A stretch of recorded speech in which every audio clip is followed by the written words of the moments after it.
My dentist has recently told me not to have soft drinks because of my enamel. I have very fragile enamel, the curse of naturally straight teeth. And as I look at the translucent edges of my teeth, all I think of is how it takes one touch, one push, one blow to break them. To break me? I went to a house by the mountains to vacate life for a while. It was barely cleaned or vacuumed, with dead flies on the floors and windowsills, on cobwebs around trash cans, and the TV always on, a mixture of pointless heat-waved Olympics and faux power grab idealizations. I can't take it anymore.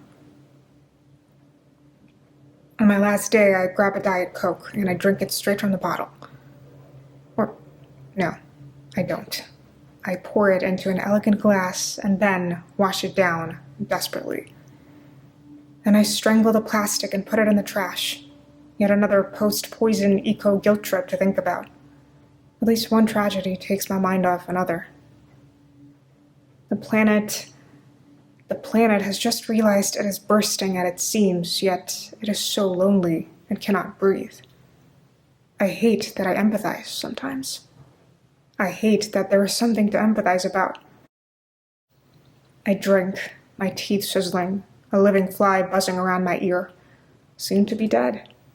My teeth? Fly? Freedom? The world? Who knows?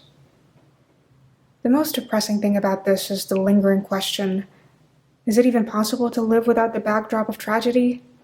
Why else would I drink the lukewarm, expired milk-tasting Diet Coke and blatantly and ostentatiously not enjoy it at all? Why would I feel proud of myself for accomplishing anything otherwise, knowing how hard it is to even get out of bed and face the world?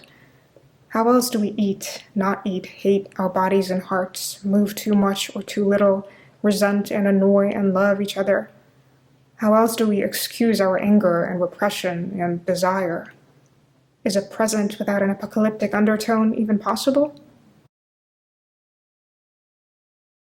So I wake up feeling grand and small, depending on which foot is touching the ground. I killed all the flies while thinking of a humanitarian writer I know whose heart must be breaking.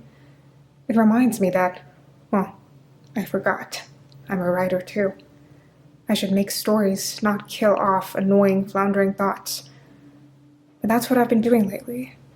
I've been killing things after absorbing them, so I've been killing bits and pieces of myself.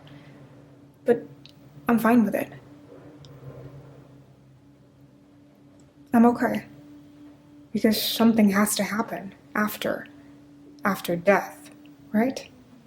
If the body survives, there will be a rebirth. And if it entails anything, it must entail loneliness.